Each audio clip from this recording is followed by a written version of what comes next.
So you went no contact with a narcissist. Congratulations. Now, the holidays are upon us. It's Thanksgiving Day, Christmas is coming, Hanukkah is coming, all the holidays are coming up. And now what's about to happen is the narcissist may attempt to hoover you. So today at queenbeing.com, we're going to talk about how to avoid the hoover on the holidays and why. So let's get started. My name is Angie Atkinson, and on this channel I offer free daily video coaching to help you discover, understand, and overcome narcissistic abuse in toxic relationships. I like to call it toxic relationship rehab. Does that sound good to you?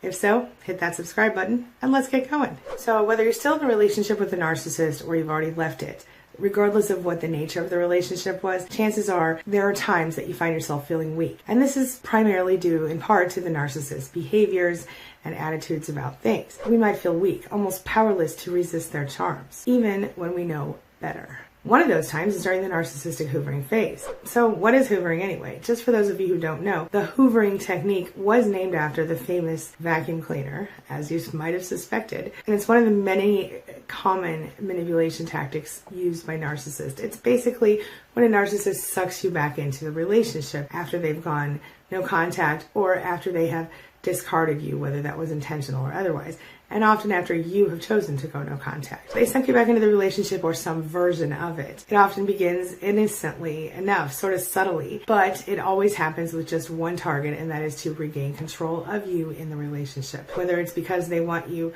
to be their backup supply, or it's because they want you to remain as their permanent primary supply. So here's a pretty simple example of what hoovering looks like. Do you remember in the Peanuts cartoons when Charlie Brown would come along and try to kick the ball that Lucy was holding for him? Every time he'd try to kick it, she'd just pull it away and laugh and laugh and laugh when he fell on his head. Charlie Brown, oh Charlie Brown. I can't believe it. She must think I'm the most stupid person alive. She'd act like there was no tomorrow. She kind of enjoyed his pain.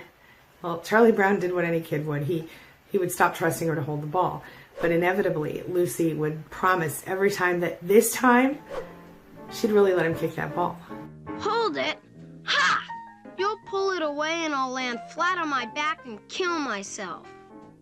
But Charlie Brown, it's Thanksgiving. What's that got to do with anything?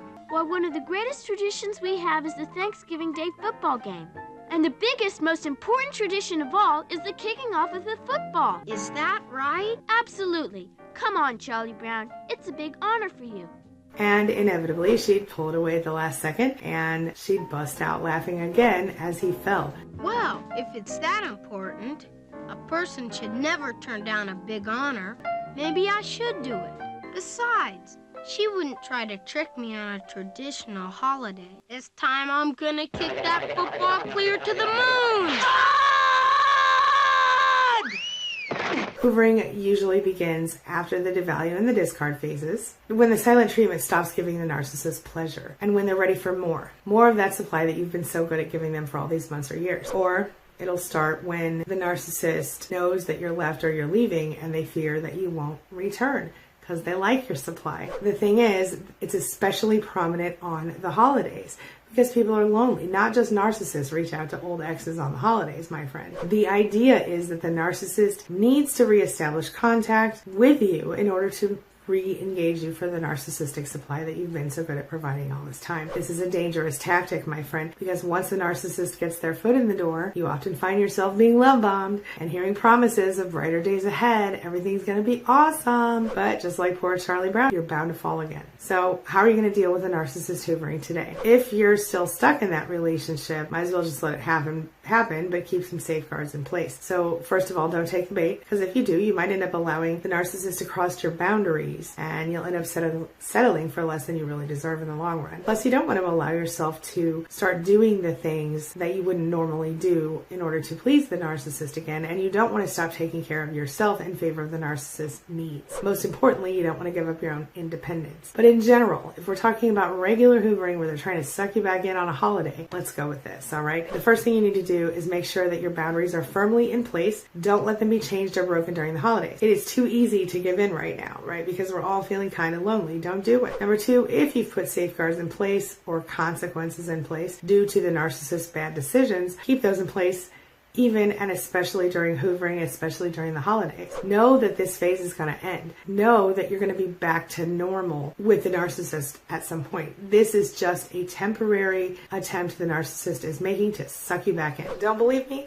Look at the narcissist's previous patterns in your own relationship or the relationships they've had with other people in the past. Next up, make a special effort to maintain your healthy activities and relationships, and even increase in your engagement with those things, anything healthy in your life, especially during the holidays. This will help to strengthen your recovery efforts, and it'll help you stay on track with no contact during the holidays. A lot of times we kind of let the narcissist hoover us to bargain with us, right? We will try to create positive change in our relationships because right now they're trying to get us back. So they're acting nice and sweet and kind. So we'll be like, well, I'll tell you what, I'll consider it, but you have to do X, Y, Z first, or I have to see that you're trying. I have to see this or that or the other thing. And we think that because the narcissist seems so receptive, they seem so on top of stuff, they seem like they're so, yes, anything you want, I'll do that thing, or at least more so than usual. Well, our requests seem like they're going to be heard, but they're not. You got to understand, most of the time, any change that is created during a hoovering phase, holiday or otherwise, is going to be short-lived. You're only going to be setting yourself up for disappointment in that situation. You have to keep in mind that as big of a jerk as the narcissist can be, they are a person with a personality disorder. They are a person with a personality disorder and mood swings, and they're rapidly swinging here and there and the everywhere, rapidly changing ideas, all part of that thing. So you don't want to allow their personality disorder to fool you. You have to remember what they really are. Even if part of them really wants to create those changes and they really seem honest, it will not continue to stay safe for you. It will eventually roll right back to where you were when you didn't want to be with them in the first place. Next up, remember that knowledge is power. Educate yourself on NPD. You're doing that right now. Make an effort to understand what you're dealing with and who you're dealing with, because understanding does lead to overcoming. Next, don't allow yourself to depend on the narcissist emotionally at all, especially during the holidays. They will disappoint you every single time, especially when it matters the most. The hoovering phase can and will cloud your judgment, and you might even end up setting yourself up for some real emotional devastation if you allow the narcissist to lull you into that false sense of security and intimacy. Don't let it happen to you. Next, if you have been physically abused by a narcissist and hoovering is an attempt to make you forget it, please don't. Get some help.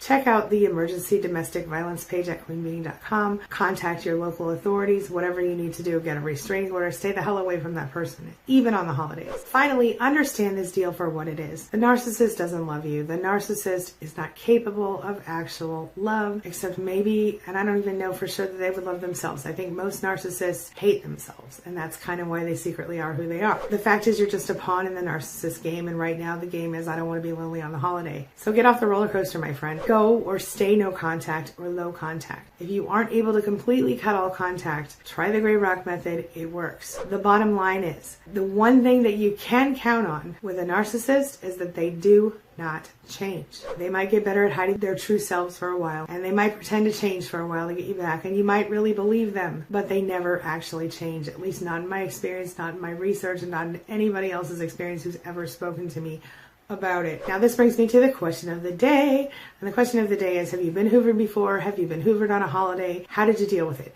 Share your thoughts and your experiences in the comment section below, and help me support your fellow survivors so that they know they're not alone today. That's all I've got for you right now. Thank you so much for being a part of my day and a part of my life, and hey, thanks for letting me be a part of yours. It really does mean a lot to me. I'll see you soon. It's my mission to teach others what I know to be true. You really can create the life you want. Take care of your body, take care of your soul, nurture the real you, and introduce him or her to the world. Be comfortable in your own skin and in your place in this world. Take your spot, take it now, and the universe will take its cue from you. You feel me? If so, subscribe to my channel. Let's get it done together.